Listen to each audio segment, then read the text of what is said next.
Mes chers amis, je suis avec vous en vous confirmant que le golf est un sport difficile. Et loin d'être mon intention aujourd'hui de complexifier la chose davantage, mais de vous outiller des quelques nuances qui vont différencier des coups frappés avec vos fers. Donc, coup qui est en général exercé avec la balle directement au sol, mis à part les normales 3 bien sûr, et le fameux bois numéro 1. Et ça fait plusieurs années que j'enseigne et mes collègues seraient probablement en accord. Lorsque les gens viennent nous voir, les enseignants, ils nous disent « Bien, mon jeu de fer est à point, puis mon driver, j'ai de la difficulté. » Ou l'inverse, mes bois, ça va super bien, mon driver également, mes fers un peu plus laborieux.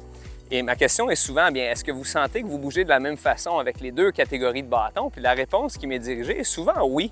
Et c'est là que l'erreur réside. Donc, on veut traiter principalement le bois numéro 1 comme un coup de spécialité, au même titre qu'un coup de fosse de sable ou un coup lobé, pour en optimiser sa trajectoire. Donc, aujourd'hui, je vais vous donner quelques éléments qui vont être applicables à votre mouvement avec le bois numéro 1 et qui diffèrent avec vos fers. Donc, on commence avec les fers. Et je me suis déguisé en brochette ce matin en plaçant une baguette d'alignement à mon bassin. Et naturellement, ce n'est pas mesuré, mais si je porte mes pantalons d'une manière qui est raisonnable, bien la baguette démontre que mon bassin est à niveau, c'est-à-dire parallèle au sol. Et quand je prends ma posture initiale vers le bas, on aimerait avoir un bassin assez à niveau avec le sol. Il y a des gens, croyez-le ou non, qui vont avoir une hanche beaucoup plus haute que l'autre.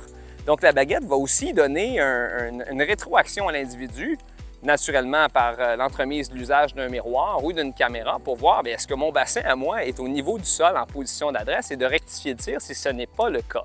Donc, bassin parallèle au sol avec une balle qui est relativement centrée pour le fer numéro 7 dont je fais usage présentement. Et à quoi rime le positionnement du bassin? Je vous dirais que le bassin va aider à produire l'angle d'attaque, c'est-à-dire l'arrivée du bâton vers le sol.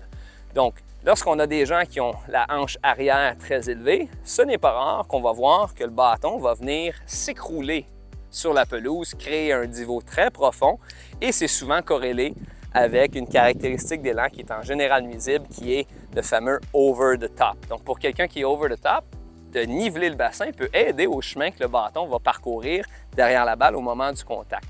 Mais ce qu'on veut avec un fer, c'est que le fer descende vers la balle d'une manière modérée et rejoigne le sol à la base de la balle. Si mon point était la balle, on veut arriver au pôle sud. Donc, vérifiez le positionnement de votre bassin pour optimiser le rendement avec vos fers. Et en voici une petite démonstration. Je prends ma position d'adresse, je dépose la tête du fer derrière la balle. Si j'avais un miroir plein quart devant moi, je verrais que mon bassin est à niveau et de là, je m'élance. Et la balle part. Pour les besoins de la caméra, j'avais fait usage de minuscules tis.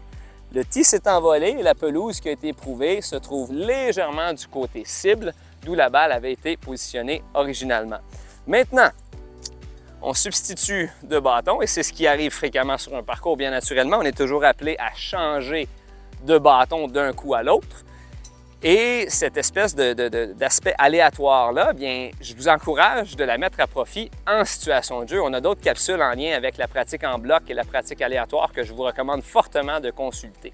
Donc, bois numéro 1 en main. Comme je vous disais, le bassin va en quelque sorte dicter de l'angle d'attaque qu'aura le bâton derrière la balle. Et avec un bois numéro 1, si vous n'étiez pas familier déjà avec ce concept-là, on aimerait idéalement que la tête de bâton rejoigne la balle dans sa portion ascendante. Donc, voyez un peu les coups de fer comme étant un atterrissage d'avion et voyez le coup du bois numéro 1 comme un décollage. Donc, naturellement, la position de balle va être un facteur favorable à l'ascension du bâton. Donc, la balle va être positionnée relativement près de mon talon du pied avant. Certaines personnes en dérogent, plus ou moins. Encore là, consultez votre enseignant pour voir quels sont les motifs ou les justifications d'une balle plus en avant ou moins en avant.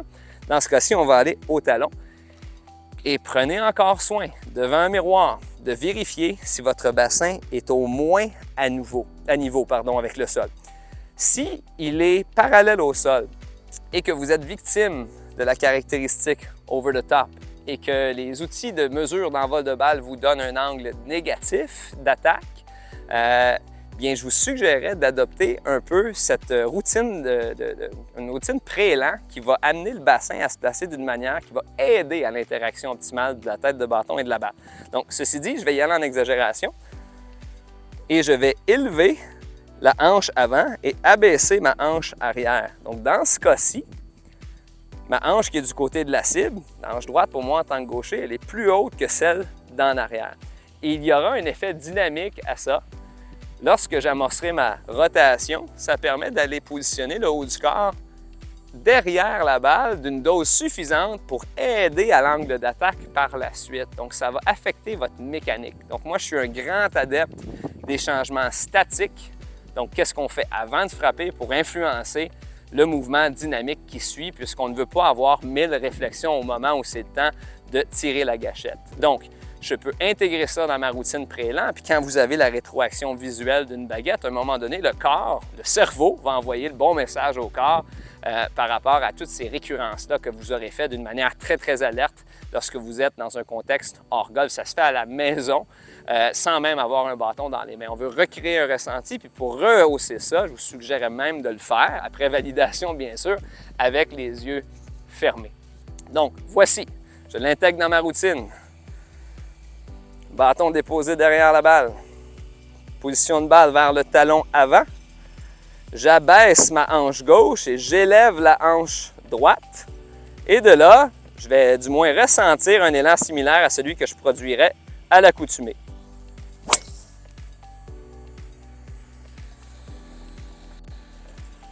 Et voilà, puis ce qui est super intéressant ici au Club de golf Le Blainvilliers, c'est qu'on a des outils technologiques comme Top Tracer qui vont nous parler de l'apex de la balle, la distance franchie et différentes données qui vont nous aider à nous donner une rétroaction qui est différente de celle d'un visuel, c'est-à-dire assuré par la caméra. Donc, faites un usage intelligent des outils qui sont à votre disposition. Dans ce cas-ci, un miroir, une baguette d'alignement et un petit gadget qui va vous indiquer un petit peu si le progrès est décelable au niveau de la trajectoire et de la condition d'envol de votre balle. Donc, petit résumé pour nuancer les éléments spécifiques au coup de fer versus le bois numéro 1. Donc, avec les fers, position de pied qui va être à peu près la largeur des épaules pour un fer moyen à court. Certaines personnes en déroge, c'est OK. Le bassin à niveau par rapport au sol, donc parallèle au sol. Et ça va aider à ce que lors du mouvement, la tête du fer sera dans une trajectoire ou rejoindra la balle dans une trajectoire qui est descendante, procurant ainsi un contact franc et une réduction du loft du bâton. Question de compresser la balle et l'approcher sur une distance qui est intéressante avec le moins d'effort possible. Bois numéro 1 ensuite. On va changer l'élément qui est, je vous dirais, plus décelable ici dans mon explication, c'est-à-dire la direction que prend le bassin par rapport au sol. Tête de bâton derrière la balle. J'abaisse ma hanche arrière. Puis ce qui est important, ce n'est pas la colonne vertébrale qui penche en excès. C'est vraiment un travail du bassin, un peu comme ce que produirait Elvis Presley avec sa guitare électrique. Donc la hanche arrière est descendue, celle en avant elle est plus élevée. Et de là, mon corps est placé d'une façon à ce que la physiologie qui s'y rattache, le mouvement à venir, permette à mon corps d'être bien derrière la balle, question de bien promouvoir une approche qui est dite ascendante de la tête de bâton sur cette dernière qui est la balle et projeter la balle dans une trajectoire assez élevée avec un effet rétro qui est modéré. Et ça veut dire distance.